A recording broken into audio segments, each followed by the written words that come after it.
বিশ্বজুড়ে উত্তেজনা। একদিকে ইরান ইসরায়েলের পাল্টাপাল্টি হামলা, অন্যদিকে যুক্তরাষ্ট্রের হস্তক্ষেপ।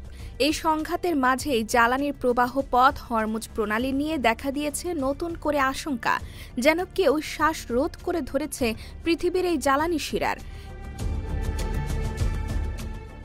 ইরান ও ইসরায়েলের মধ্যে পাল্টাপাল্টি ক্ষেপণাস্ত্র হামলার পর গোটা বিশ্বের চোখ এখন হরমুজ প্রণালীর ওপর। এতে যুক্তরাষ্ট্র যুক্ত হওয়ার সঙ্গে সঙ্গে এই সংকীর্ণ সামুদ্রিক পথ বন্ধ হওয়ার আশঙ্কা তীব্র হচ্ছে, যা আন্তর্জাতিক জ্বালানি বাজারে বড় ধরনের অস্থিরতা সৃষ্টি করতে পারে। কারণ পৃথিবীর প্রায় 1/5 অপরিশোধিত তেল এই তেলের শিরা হিসেবে পরিচিত প্রণালীর মধ্য দিয়ে প্রবাহিত হয়।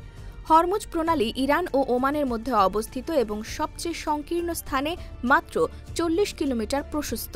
বড় জাহাজগুলোকে মাত্র 10 কিলোমিটার প্রশস্ত নিরাপদ চ্যানেল ধরে চলতে হয়। ইরানের নৌবাহিনীর কমান্ডার জানান, পরিস্থিতি বিবেচনায় তারা এই প্রণালী বন্ধ করার কথা ভাবতে পারেন।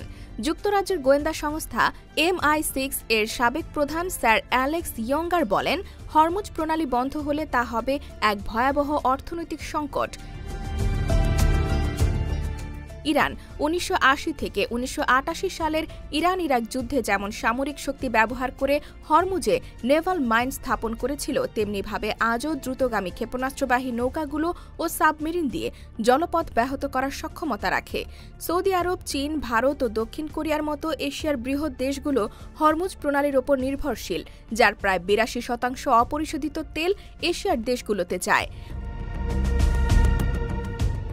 হরমুজ প্রণালী বন্ধ হলে শুধু শত্রু দেশ নয়, ইরানের মিত্ররাই সবচেয়ে বেশি ক্ষতিগ্রস্ত হবে বলে মনে করছেন বিশেষজ্ঞরা। তেলের বাজারে উত্তেজনা ও সামরিক সংঘাত ঘিরে এই তেলের শিরা হয়ে উঠেছে বিশ্বব্যাপী রাজনৈতিক উত্তাপের এক কেন্দ্রীয় বিষয়।